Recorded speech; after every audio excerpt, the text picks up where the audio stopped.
And so she's going to come and speak. I asked her what I should say, and she really said, just tell them my name and that I'm going to talk on radiation or radon in the home. And so that's what I'm telling you. So welcome Eleanor Diver up here. Thank you.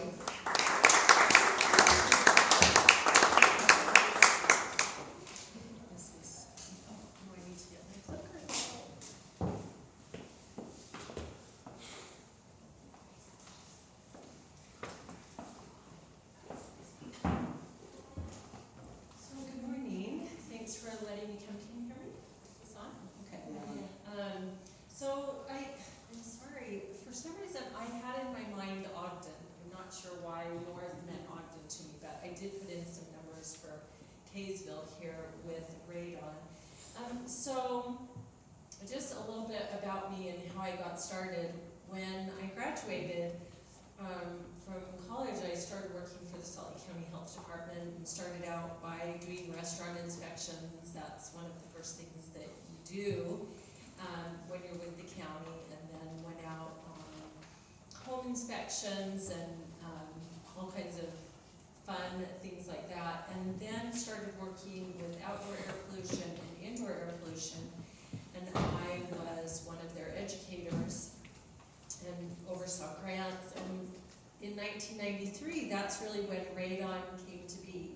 We'll talk a little bit about that. We didn't know anything about radon until 1984. That's when we even discovered it. And so it took about 10 years before they started putting money, governmental funds and money into radon. So they asked me, would you be willing to work with the radon program? And I said, sure. So I did that for several years, and then went and taught at the University of Utah, and then I came back to DEQ, and now I'm the coordinator for the state with radon. So that being said, that's just a little bit about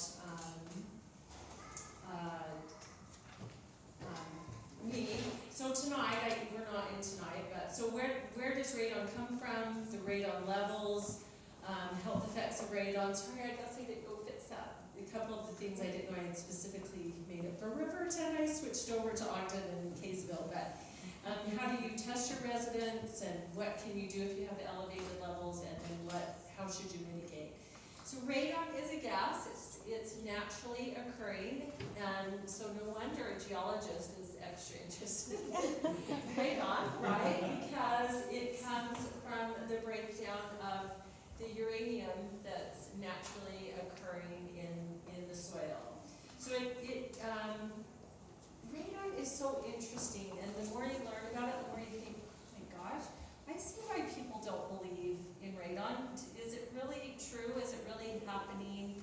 Is it possible? But then the research shows that yes, it is, and that the health effect is lung cancer. I never read the obituaries, and just the other day I just had the newspaper opened, and there was an obituary that just for some reason I was drawn to and started reading it, and the second sentence in it was, our dear mother passed away from lung cancer, and she never smoked a day in her life and was not exposed to any kind of occupational toxins. So it's interesting because, of course, I want to call the family or reach out to the family and say, have you tested your home for radon? You know, have you looked at that as an option? Okay, so any home can have a problem. One of the interesting things that we see and hear from residents is that people think that since they have a new home, well, there's no way I can have a radon problem. Well, actually, maybe more so of a problem because we're making our homes so airtight. There's no safe level of radiation, and that is what radon is. It's a radioactive gas. But the Environmental Protection Agency has set a limit of 4 picocuries per liter of air as the allowable level, or level that would be acceptable. So radon in Ogden, this is what I was referring to in regards to zip codes. Hopefully you can see see that there. So in Utah, we see 1 in 3 homes having elevated levels. That's across the board.